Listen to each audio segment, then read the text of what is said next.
ನಮಸ್ಕಾರ ಸ್ನೇಹಿತರೆ, ಗಾಯತ್ರಿ ಹಾಬೀಸ್ ಚಾನಲ್ಗೆ ನಿಮಗೆಲ್ಲ ಸ್ವಾಗತ.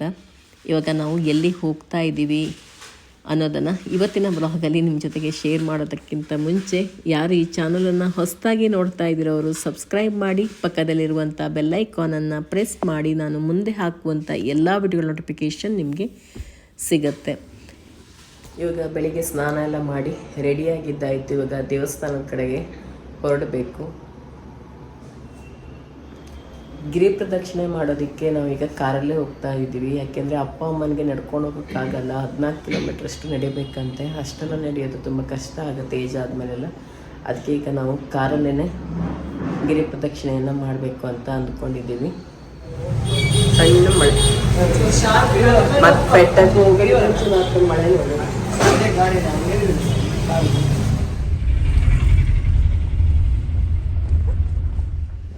ಮೊದಲು ತಿಂಡಿ ತಿಂದೇನೆ ಗಿರಿ ಪ್ರದಕ್ಷಿಣೆಗೆ ಹೊರಡೋಣ ಅಂತ ಅಂದ್ಕೊಂಡ್ವಿ. ಯಾಕೆಂದರೆ ತುಂಬ ಲೇಟ್ ಆಗಿಬಿಡುತ್ತೆ. ಅರುಣಾಚಲ ದೇವಸ್ಥಾನದ ಹತ್ರದಿಂದನೇ ಪ್ರಾರಂಭ ಮಾಡಿ ಕೊನೆಗೆ ಅಲ್ಲಿಗೆ ದೇವಸ್ಥಾನಕ್ಕೆ ಬರಬೇಕು. ಎಷ್ಟೊತ್ತಾಗತ್ತೆ ಅಂತ ಗೊತ್ತಾಗಲ್ಲ. ಅದಕ್ಕೆ ತಿಂಡಿ ತಿಂದೇ ಹೊರಡ್ತಾ ಇದ್ದೀವಿ.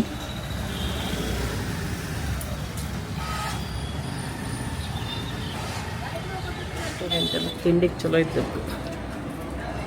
ಆನಂದರಮಣ ರೆಸ್ಟೋರೆಂಟ್. ಇವಾಗ ಬೆಳಿಗ್ಗೆ ತಿಂಡಿಗೆ ಅಂತ ಬಂದಿದ್ದೀವಿ.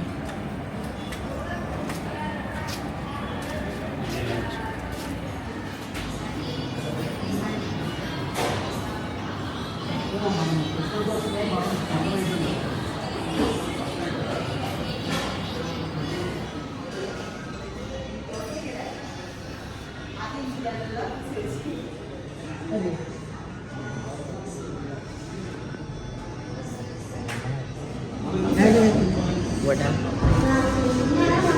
ಶಾವಿಗೆ ಉಪ್ಪಿಟ್ಟು, ಒಂಥರ ಚಟ್ನಿ.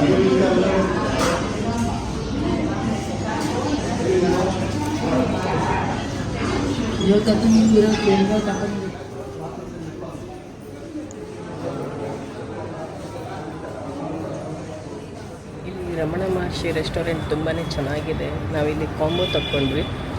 ಎಲ್ಲ ಥರ ತಿಂಡಿ ಸಿಗುತ್ತೆ. 5 ಪ್ಲೇಟಿಗೆ ಬರೀ 755 ಆಯಿತು ಅಷ್ಟೇ. ಕಾಫಿ ಟೀ ಕೂಡ ಆ್ಯಡ್ ಆಗುತ್ತೆ. ರೇಟಪ್ಪ ಕಡಿಮೆ ಆಗ್ತದೆ. ಬರೀ 755 ಆಯ್ತು 5 ಕಾಂಬೋ ಪ್ಲೇಟಿಗೆ. ಕಡಿಮೆ ಅದು. ಟೀ ಕಾಫಿನೂ ಆ್ಯಡ್ ಆಗ್ತದೆ ಅದರೊಳಗೆ. ಇಲ್ಲಿ ಗಿರಿ ಪ್ರದಕ್ಷಿಣೆಗೆ ಕಾರಲ್ಲಿ, ಆಟೋದಲ್ಲಿ, ಬೈಕಲ್ಲಿ ಎಲ್ಲ ಹೋಗ್ತಾರೆ. ಶಕ್ತಿ ಇರೋವಂಥವರು ಕಾಲ್ನಡಿಗೆಯಲ್ಲೇ ಇಲ್ಲಿ ನಡ್ಕೊಂಡು ಹೋಗ್ತಾರೆ. ಕಾಲ್ನಡಿಗೆಯಲ್ಲಿ ನಡ್ಕೊಂಡು ಹೋದರೆ ತುಂಬ ಒಳ್ಳೆಯದು ಅಂತ ಹೇಳ್ತಾರೆ. ಚಪ್ಪಲಿ ಹಾಕದೇ ಗಿರಿ ಪ್ರದಕ್ಷಿಣೆಯನ್ನು ಕಾಲ್ನಡಿಗೆಯಲ್ಲಿ ಮಾಡಿದ್ರೆ ತುಂಬಾ ಒಳ್ಳೆಯದಂತೆ.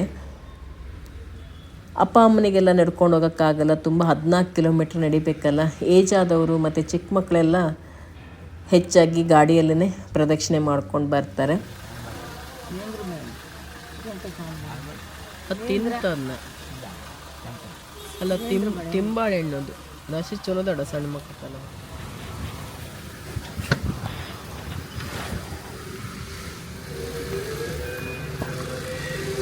ಗಣಪತಿ ಅಲ್ಲಿ ರೋಡ್ ಸರಿ ಇಲ್ಲ. ನಾವಿವಾಗ ತಿರುವಣ್ಣಾಮಲೆಯಲ್ಲಿ ಇದ್ದೀವಿ. 14 ಕಿಲೋಮೀಟರ್ ಗಿರಿ ಪ್ರದಕ್ಷಿಣೆಯನ್ನು ಮಾಡಬೇಕು. ರಾಜಗೋಪುರದ ಹತ್ತಿರದಿಂದನೇ ಹೋಗಿ ಪ್ರದಕ್ಷಿಣೆ ಮಾಡಿ ಸ್ಟಾರ್ಟ್ ಮಾಡಬೇಕು. ನಾವು 14 ಕಿಲೋಮೀಟ್ರ್ ಒಂದೇ ದಾರಿ ರೋಡಲ್ಲೇ ಹೋಗುವಂಥದ್ದು ಗಿರಿ ಪ್ರದಕ್ಷಿಣೆ ಮಾಡೋದಕ್ಕೆ. ನಮಗೆ 8 ಅಷ್ಟಲಿಂಗಗಳು ಸಿಗತ್ತೆ. ಹಾಗೆ ಮಧ್ಯದಲ್ಲಿ ಬೇರೆ ಬೇರೆ ದೇವಾಲಯಗಳು ಕೂಡ ಸಿಗತ್ತೆ. ಮೊದಲನೇದಾಗಿ ಇಂದ್ರಲಿಂಗ ಸಿಗತ್ತೆ. ಇಂದ್ರಲಿಂಗವನ್ನು ಸಾಕ್ಷಾತ್ ಇಂದ್ರದೇವನೇ ಪ್ರತಿಷ್ಠಾಪನೆ ಮಾಡಿದ್ದಾನೆ ಅಂತ ಹೇಳ್ತಾರೆ. ಇಲ್ಲಿ ಬಂದರೆ ಆತ್ಮವಿಶ್ವಾಸ ಹೆಚ್ಚುತ್ತೆ, ಜೀವನದಲ್ಲಿ ಬೆಳವಣಿಗೆ ಆಗತ್ತೆ ಅಂತೆಲ್ಲ ಹೇಳ್ತಾರೆ. ಅಲ್ಲೆಲ್ಲ ನಾವು ಒಂದೊಂದೇ ಲಿಂಗ ಪ್ರದಕ್ಷಿಣೆ ಮಾಡಿ ಅಲ್ಲಿ ಬಗ್ಗೆ ಕೇಳ್ಕೊಳ್ತಾ ಹೋದ್ವಿ. ಆಮೇಲೆ ಅಗ್ನಿಲಿಂಗ, ಪಾಪದೋಷ ನಿವಾರಣೆ ಆಗತ್ತೆ, ಹಾಗೆ ಕೋಪ ಕಡಿಮೆ ಆಗತ್ತೆ ಅಂತೆಲ್ಲ ಹೇಳ್ತಾರೆ. ಕಾಲ್ನಡಿಗೆಯಲ್ಲೇ ಗಿರಿ ಪ್ರದಕ್ಷಿಣೆ ಮಾಡಬೇಕು ಅಂದರೆ ರಾತ್ರಿ ಹೊತ್ತು ತುಂಬ ಒಳ್ಳೆಯದು. ಇಲ್ಲ ಅಂದರೆ ಬೆಳಿಗ್ಗೆ ಬ್ರಾಹ್ಮಿ ಮುಹೂರ್ತದಲ್ಲಿ ಎದ್ದು ಗಿರಿ ಪ್ರದಕ್ಷಿಣೆಯನ್ನು ಮಾಡಿದರೆ ತುಂಬಾ ಒಳ್ಳೆಯದು. ಬಿಸಿಲು ಬಂದ ಮೇಲೆಲ್ಲ ಗಿರಿ ಪ್ರದಕ್ಷಿಣೆಗೆ ಹೋದರೆ ತುಂಬ ಕಷ್ಟ. ಹಾಗೆ ಇಲ್ಲಿ ನೋಡಿ ಶೇಡ್ ನೆಟ್ ಹಾಕಿದಾರಲ್ಲ, ಆ ಕಡೆ ಕಾಡಿದೆ, ಅಲ್ಲಿ ಪ್ರಾಣಿಗಳು ಕೂಡ ಇವೆ, ಜಿಂಕೆ ಇವೆಲ್ಲ ಇದೆ ಅಲ್ಲಿ. ಅದಕ್ಕೋಸ್ಕರ ಯಾರು ಅದಕ್ಕೆ ತೊಂದರೆ ಮಾಡಬಾರ್ದು ಅಂಥೇಳಿ ಈ ಥರ ಶೇಡ್ ನೆಟ್ನ ಹಾಕಿಟ್ಟಿದ್ದಾರೆ. ಅಲ್ಲಿ ನವಿಲು, ಜಿಂಕೆ ಇವೆಲ್ಲ ಇದೆ, ಯಾವ್ಯಾವ ಪ್ರಾಣಿಗಳಿದೆ ಅಂತ ಕೂಡ ಅಲ್ಲಿ ನೋಡಿ ಎಲ್ಲ ಫೋಟೋಗಳೆಲ್ಲ ಹಾಕಿಟ್ಟಿದ್ದಾರೆ. ಯಾರು ಅದಕ್ಕೆ ತೊಂದರೆ ಕೊಡಬಾರ್ದು ಅಂತೇಳಿ ಆ ರೀತಿ ಮಾಡಿಟ್ಟಿದ್ದಾರೆ. ಅದು ಕೂಡ ಈಚೆ ಎಲ್ಲ ಓಡಾಡಬಾರ್ದು ಅಂತೇಳಿ. ಈಗ ಗಿರಿ ಪ್ರದಕ್ಷಿಣೆ ಮೊದಲ ಲಿಂಗದ ಹತ್ರ ಬಂದ್ವಿ. ದೇವಸ್ಥಾನ ಅದು.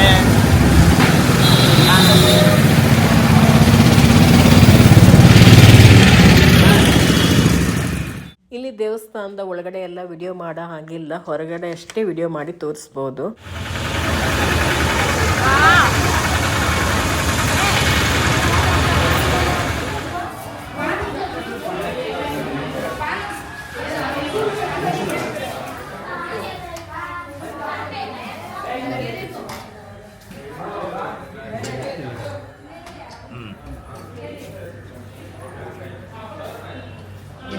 ಗಣೇಶ, ಬಸವ, ಶಿವಲಿಂಗ.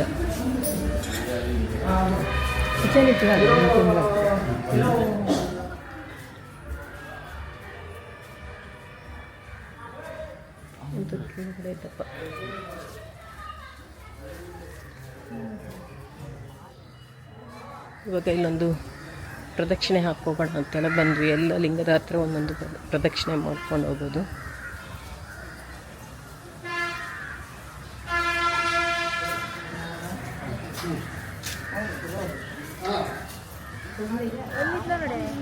ಇಲ್ಲಿ ನಡೆಯುವವರಿಗೆಲ್ಲ ಚಲೋ ಇದ್ದು, ದೊಡ್ಡ ದೊಡ್ಡ ಮರ ಎಲ್ಲ ಇದ್ದಲ್ಲ ಇಲ್ಲಿ. ನೆಲ್ಲಿ ಮರ, ಹುಣಸೆ ಮರ, ಅದು ಇದು ಬೇವಿನ ಮರ.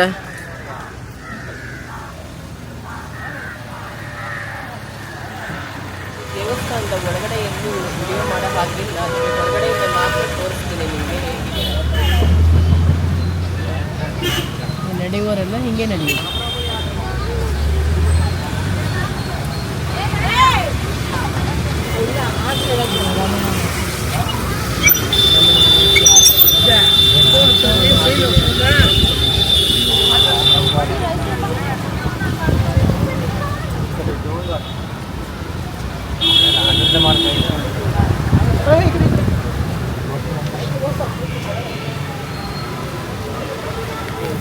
ಬರೀ ಕಾಲಲ್ಲೇ ಗಿರಿ ಪ್ರದಕ್ಷಿಣೆಯನ್ನು ಮಾಡ್ತಾರೆ. ಅಲ್ಲಲ್ಲಿ ದೇವಾಲಯಗಳು ಕಾಣಿಸುತ್ತೆ, ಆವಾಗ ಅಲ್ಲೆಲ್ಲ ಕಡೆ ಹೋಗಿ ನಮಸ್ಕರಿಸಿ ಹೋಗಿ. ಅಲ್ಲಲ್ಲಿ ಒಂದೊಂದು ಕಡೆ ದೇವಸ್ಥಾನ. ಇದು ದಕ್ಷಿಣಾಮೂರ್ತಿ, ಇದು ರಮಣ ಮಹರ್ಷಿ ಆಶ್ರಮ.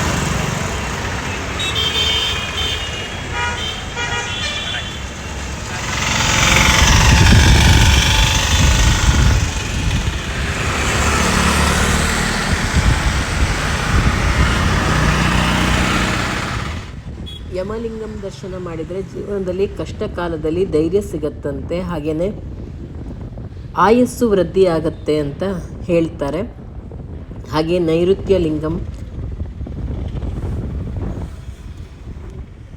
ವಾಯುಲಿಂಗ ದರ್ಶನ ಮಾಡೋದ್ರಿಂದ ಉಸಿರಾಟಕ್ಕೆ ಸಂಬಂಧಿಸಿದಂಥ ಎಲ್ಲ ತೊಂದರೆ ಕಡಿಮೆ ಆಗತ್ತೆ ಅಂತ ಹೇಳ್ತಾರೆ. ಹಾಗೆ ಕುಬೇರಲಿಂಗ ದರ್ಶನ ಮಾಡೋದ್ರಿಂದ ಸಾಲಬಾಧೆ ಮತ್ತು ದುಷ್ಟರ ಸಮಸ್ಯೆಗೆ ಪರಿಹಾರ ಸಿಗತ್ತೆ ಅಂತ ನಂಬ್ತಾರೆ. ಮೋಕ್ಷ ಮಾರ್ಗ ಸಿಗತ್ತೆ ಅಂತ ಹೇಳ್ತಾರೆ. ಇಲ್ಲಿ ಮೋಕ್ಷ ಆ ಜಾಗದಲ್ಲಿ ಹೋಗುವಾಗೆಲ್ಲ ವಿಡಿಯೋ ಮಾಡೋಂಗಿಲ್ಲ, ಅಲ್ಲೆಲ್ಲ ವಿಡಿಯೋ ಮಾಡೋಕ್ಕಾಗಲ್ಲ. ಯಾರಾದರೂ ತುಂಬ ಜನ ಸೇರ್ಕೊಂಡು ಬಂದಿಲ್ಲ, ದೂರದಿಂದ ವಿಡಿಯೋ ಮಾಡ್ಕೊಳ್ಳೋಂಗಿದ್ರೆ ಮಾಡ್ಕೋಬೋದು. ದೇವಸ್ಥಾನದ ಒಳಗೆ ವಿಡಿಯೋ ಮಾಡೋಂಗಿಲ್ಲ. ಈಶ್ವರಲಿಂಗ ಚಲೋ ಇದ್ದು ಅಲ್ದಪ್ಪ, ಹಳೆಯ ಕಾಲದ್ದು. ಒಳಗಡೆ ಈಶ್ವರಲಿಂಗ ಚಲೋ ಇದ್ದು.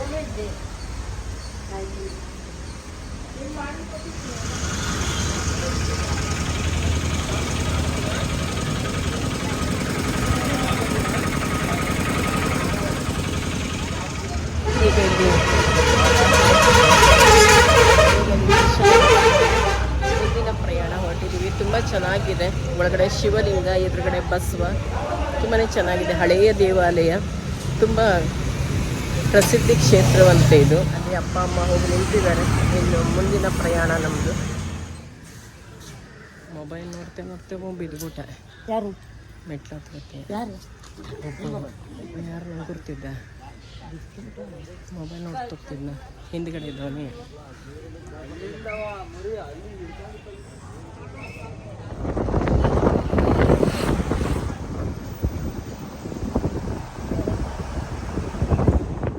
ಹಾಗೆ ಈ ಸೈಡಲ್ಲೆಲ್ಲ ನೋಡಿ ಸನ್ಯಾಸಿಗಳೆಲ್ಲ ಕೂತಿರ್ತಾರೆ, ಎಲ್ಲ ಕಾವಿ ಬಟ್ಟೆ ಹಾಕ್ಕೊಂಡು ನೋಡ್ಬೋದು. ಈ ಕಡೆ ಎಲ್ಲ ಸೈಡಲ್ಲೂ ಕಾವಿ ಬಟ್ಟೆ ಧರಿಸಿದಂಥ ಸನ್ಯಾಸಿಗಳೆಲ್ಲ ಇದ್ದಾರೆ.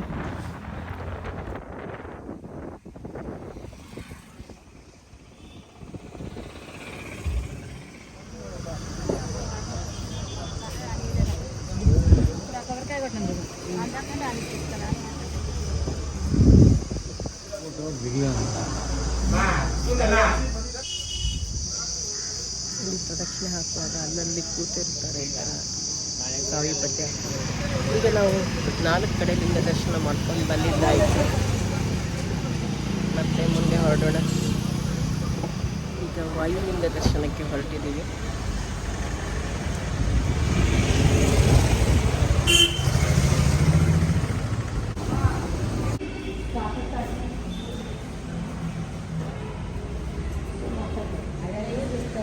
ಹಳೆಯ ದೇವಸ್ಥಾನ, ವಾಯುಲಿಂಗ ದೇವಾಲಯ ಇದು. ಈಗ ಚಂದ್ರಲಿಂಗ ದರ್ಶನಕ್ಕೆ ಹೊರಟಿದ್ದೀವಿ.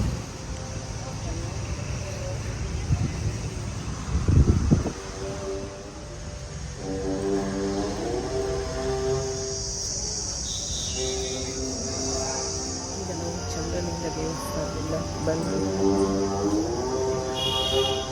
ಒಂದೊಂದು ಕಡೆ ಶಿವಲಿಂಗ ಒಂದೊಂದು ರೀತಿ ಇದೆ. ಇಲ್ಲಿ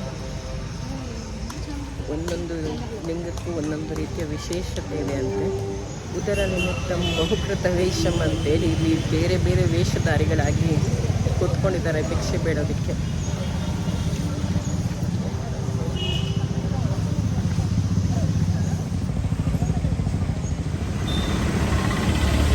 ಮುಂದಿನ ಲಿಂಗ ದರ್ಶನಕ್ಕೆ ಹೊರಡುವ ದಾರಿ ಈಗ ಗುರುಲಿಂಗದ ಕಡೆಗೆ ಹೋಗೋಣ.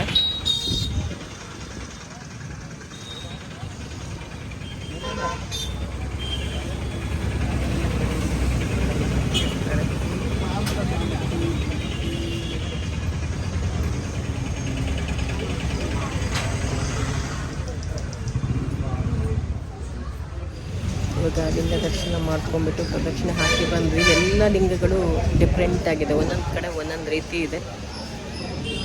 ಮತ್ತು ಒಂಥರ ಪ್ರಶಾಂತವಾಗಿದೆ. ಈಗ ವಾತಾವರಣ ಕೂಡ ಮಳೆ ಇಲ್ಲ, ಬಿಸಿಲಿಲ್ಲ, ತುಂಬ ಚೆನ್ನಾಗಿದೆ. ಎಲ್ಲ ಕಲ್ಲಿನ ದೇವಾಲಯಗಳು. ದೇವಾಲಯವನ್ನು ಹೊರಗಡೆ ಮಾತ್ರ ತೋರಿಸ್ಬೋದು ನಿಮಗೆ, ಒಳಗಡೆ ವಿಡಿಯೋ ಮಾಡೋ ಹಾಗಿಲ್ಲ.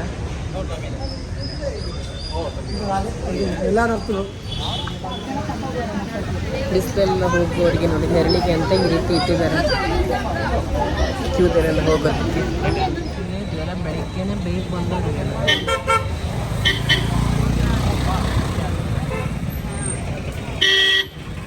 ಎಲ್ಲ ಮೇಲೆ ಹೋಗೋದು.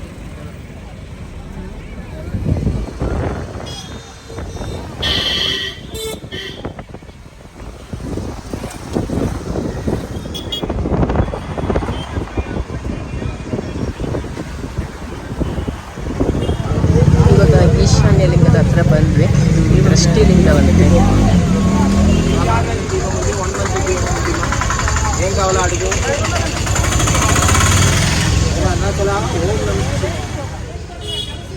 ಈಗ ಈಶಾನ್ಯ ಲಿಂಗ ದರ್ಶನಕ್ಕೆ ಬಂದ್ವಿ.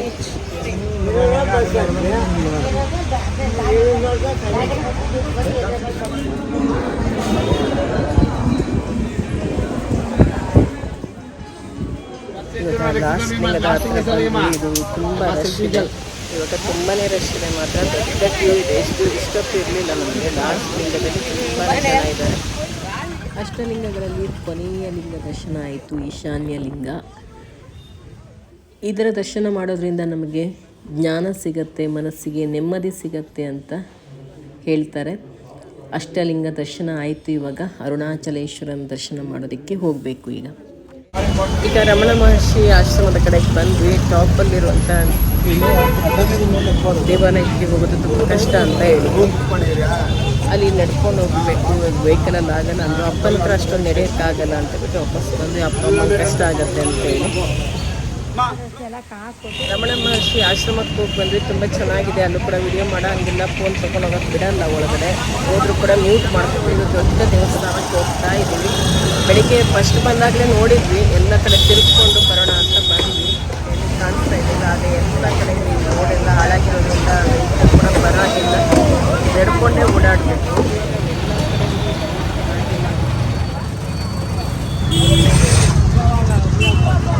ಗಿರಿ ತಿರ್ಕೊಂಡು ಬಂದು ಕೊನೆಯಲ್ಲಿ ದೇವರ ದರ್ಶನಕ್ಕೆ ಬರೋಣ.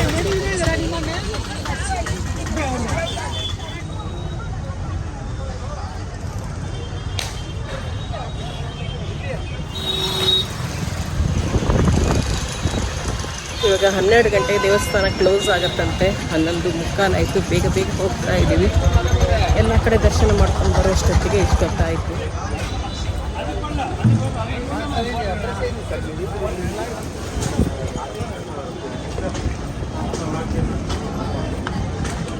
ಇದು ರಾಜಗೋಪುರ.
Namah Shivaya, Haraya Namo Om Haraya Namo Haraya Namo Om Namo Haraya Shivaya Namo.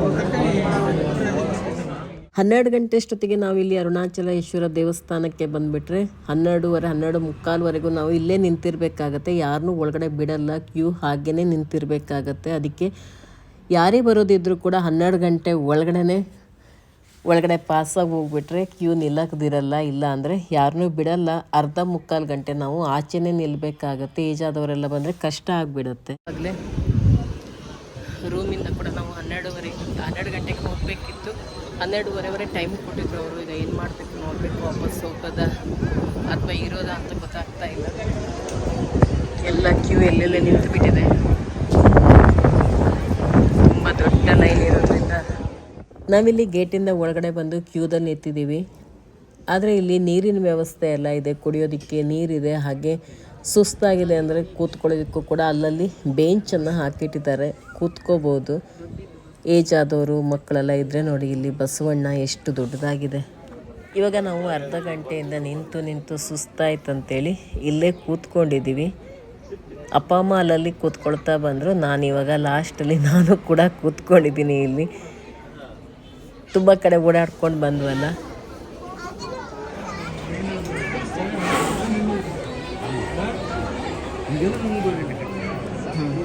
ಹಾಕಂದ್ರೆ ಮತ್ತೆ ನಡೀತು.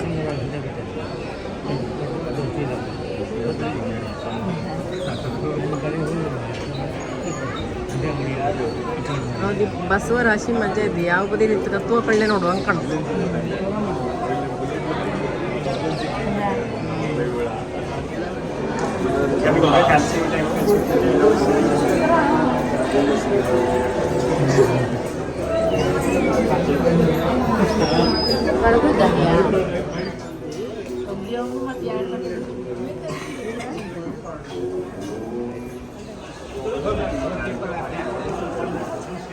ಎಂತಂದೆ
ದೇವರ ದರ್ಶನ ಮಾಡ್ಕೊಂಡು ಬಂದ್ವಿ. ಕ್ಯೂದಲ್ಲಿ ತುಂಬ ಸುಸ್ತಾಗೋಗಿದೆ. ಮತ್ತು ಈಗ ನಾವು 12 ಗಂಟೆಗೆ ಒಳಗಡೆ ಹೊರಟಿರೋದು ಕ್ಯೂದಲ್ಲಿ. ಈಗ 3 ಗಂಟೆ ಆಗಿದೆ. ದೇವರ ದರ್ಶನ ಅಂತೂ ಚೆನ್ನಾಗಿ ಮಾಡ್ಕೊಂಡು ಬಂದ್ವಿ. ಅದು ತುಂಬ ಖುಷಿಯಾಯಿತು. ಅಷ್ಟೊತ್ತು ನಿಂತಿದ್ದಕ್ಕೂ ಸಾರ್ಥಕ ಅನಿಸ್ತು. ತುಂಬ ಹತ್ತಿರದಿಂದ ದೇವರ ದರ್ಶನ ಸಿಕ್ಕಿದ್ದಕ್ಕೆ. ಪ್ರಸಾದ ತೊಗೊಂಡು ಹೋಗೋಣ ಅಂತ ಬಂದೆ. ಸಿಕ್ಕಾಪಟ್ಟೆ ದೊಡ್ಡ ಕ್ಯೂ ಇತ್ತು. ಮಾತ್ರ ಇಲ್ಲಿ ಹೋಗಿ ತರೋದೇ ಕಷ್ಟ ಅಂತ ಅನಿಸ್ತಾ ಇತ್ತು. ಎಷ್ಟೊಂದು ಜನ ಹೇಳ್ತಾಯಿದ್ರು ತುಂಬ ಹೊತ್ತಿಂದ ಕ್ಯೂದಲ್ಲಿ ನಿಂತಿದ್ದೀವಿ ಅಂತೇಳಿ. ಹೇಗೋ ಮಾಡಿ ಸೈಡಿಂದ ಮುಂದೆ ಹೋದೆ. ಅಲ್ಲೊಂದಿಷ್ಟು ಜನ ಗಂಡು ಹುಡ್ರು ನಿಂತಿದ್ರು. ಒಂದು ಕಡೆ ಲಾಡು, ಇನ್ನೊಂದು ಕಡೆ ಪುಳಿಯೋಗರೆ ಇದೆಲ್ಲ ಇತ್ತು. ಹಾಗೆ ಅವ್ರ ಹತ್ರ ಸ್ವಲ್ಪ ಕೊಡಿಸ್ತೀರಾ ಅಂತ ಕೇಳಿದೆ. ಟಿಕೆಟ್ ತೊಗೊಂಡು ಪಾಪ ಅವರು ಕೊಟ್ಟರು. ಲೇಡೀಸಿಗೆ ಇದೊಂದು ಒಳ್ಳೆಯದು. ಗಂಡು ಹುಡುಗರು ಇರೋ ಕಡೆ ಎಲ್ಲ ಹೋದರೆ ಪಟ್ಟೆ ಅಂತ ಕೆಲಸ ಮಾಡಿಕೊಟ್ಬಿಡ್ತಾರೆ.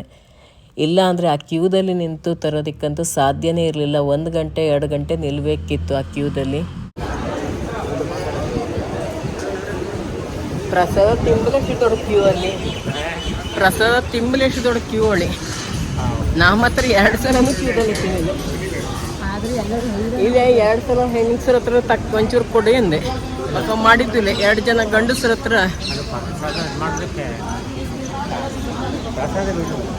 ಅದೇ ಬಿಡೋದು ಬತ್ತಲ. ಯಾಕಾಗಿ ಅಲ್ಲಿ 2 ಗಂಡಸರ ಹತ್ರ ಒಂದ್ಸಲ ಒಬ್ರ ಹತ್ರ ಒಂಚೂರು ಕೊಡ್ತೀರ ಕೇಳಿದೆ. ನನಗೆ ಆ ಪಾಪ ಆಗಿಂದಾಗಿ ಅಡ್ಡಿಲಿ ಹೇಳಿ ತೆಕ್ಕೊಟ್ಟೆ.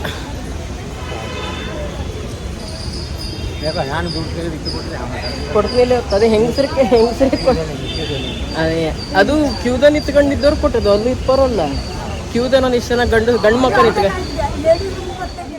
ಹಾಗೆ ಇಲ್ಲಿ ಬೂಂದಿ ಲಾಡು ಪ್ರಸಾದ ಕೊಡ್ತಾಯಿದ್ರು. ನನಗೆ ಇಲ್ಲಿ 2 ಲಾಡು ಕೊಟ್ಟರು.